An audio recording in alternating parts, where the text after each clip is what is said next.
तुलसी का महात्मा सुनो कितना है।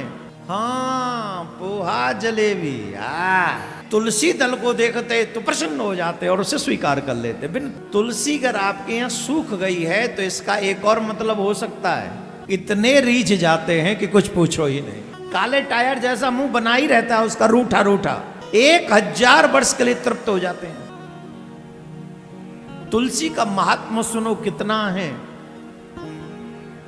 आप अपने घर में विराजमान ठाकुर जी को 56 भोग लगाओ, रबड़ी लगाओ। यहाँ भोपाल में कौन सी चीज फेमस है खाने की?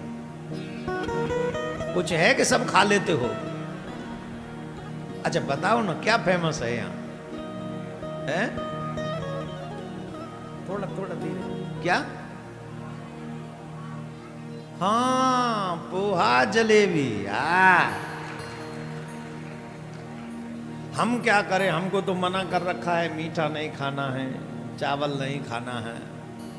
फिर भी एक दिन उनको बिना बताए ट्राई कर लेंगे, क्या फर्क पड़ता है। हाँ, अच्छा आ रहा है, बहुत अच्छा है। का पोहा जलेबी आप एक प्रकार के नहीं, पोहा भी तो अलग अलग डिफरेंट टाइप है, जलेबी तो एक ही टाइप की होती है, मीठा करने पड़ेगी। लेकिन पोहे में चेंजेस कर सकते, किसी में मटर, किसी में पनीर, किसी में आलू, है ना? हो सकता है ना? हो सकता है कि नहीं? देखा, मुझे भी आइडिया लग गया। तो अनेक प्रकार के पोहा बनाओ, ठाकुर जी के आगे रख दो, जलेबी रख दो, दूध रख दो, रबड़ी रख दो, रसगुल्ला रख दो, जो मन आए सो रख दो। ठाकुर जी उनकी तरफ देखेगा भी नहीं।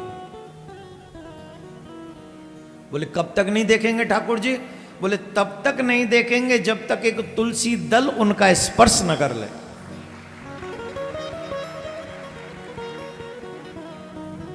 जब ठाकुर जी उस प्रसाद में तुलसी दल को देखते तो प्रसन्न हो जाते और उसे स्वीकार कर लेते। बिन तुलसी भोग लगे ना, बिना तुलसी का भोग नहीं लगता।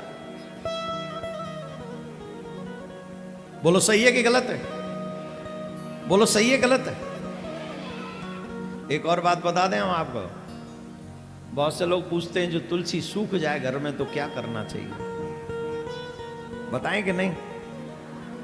कई बार ऐसा होता है घर में तुलसी सूख जाती है तो कई लोग तो समझते हैं अशुभ हो गया, तुलसी सूख गई मतलब अब तो गई, अब तो लक्ष्मी आएगी नहीं हमारे जहां। अरे क्या बात कर, तुलसी अगर आपके यहां सूख गई है तो इसका एक और मतलब हो सकता है कि ठाकुर जी उसी तुलसी महारानी को कुछ और सेवा में आपके द्वारा प्रयोग करवाना चाहते हैं। 2 प्रयोग, वैसे तो बहुत तुलसी का महात्म, सारी बात हम नहीं बोलेंगे इसमें अभी। 2 चीजें बताएंगे। सूखी हुई तुलसी की लकड़ी से आगे रुई लगाकर, आगे रुई लगाकर और उस रुई को दीपक घी में डुबोकर उससे अगर कोई आरती करता है तो सरकार इतने रीझ जाते उसके ऊपर, इतने रीझ जाते हैं कि कुछ पूछो ही नहीं।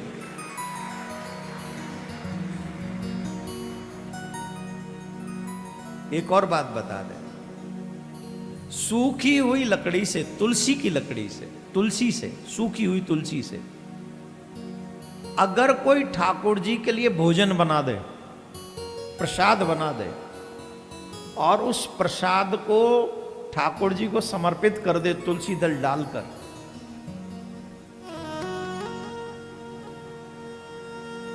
मेरे सरकार 1000 वर्ष के लिए तृप्त हो जाते उससे, 1000 वर्ष के लिए।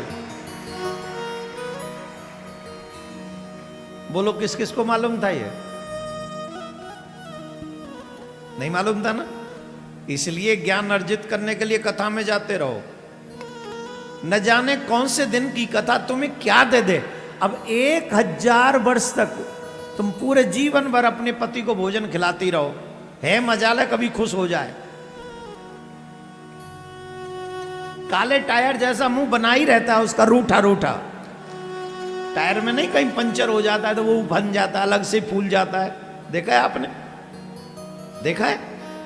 अलग से निकल जाए, वैसे ही फूला रहेगा, कितना भी स्वादिष्ट भोजन कराओ, कभी नहीं ढंग से चलता है। सच्ची बता रहे हैं हम तुमको।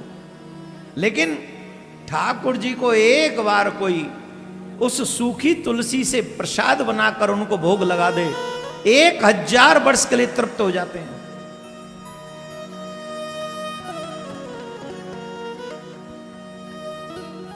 मुझे पता है आपसे बनाना आसान नहीं होगा वो, क्योंकि वो सिलेंडर पे कैसे चलाओगे तुलसी, उसके लिए तो चूल्हा भी बनाना पड़ेगा। अरे हम तो कह रहे हैं अपने पति को प्रसन्न करने के लिए नाना प्रकार के YouTube देखकर भोजन बनाती हो, एक बार उस परम पति को प्रसन्न करने के लिए छोटा सा चूल्हा बना लो, सूखी हुई वो तुलसी ले आओ, जीवन में एक बार तो ये ट्राई करो, जीवन में एक दिन तो ठाकुर जी को ऐसा भोजन पवाओ आप जो तुलसी की समिधा से बने। मैं तो आग्रह ही कर सकता हूं, मानना तो आप ही को।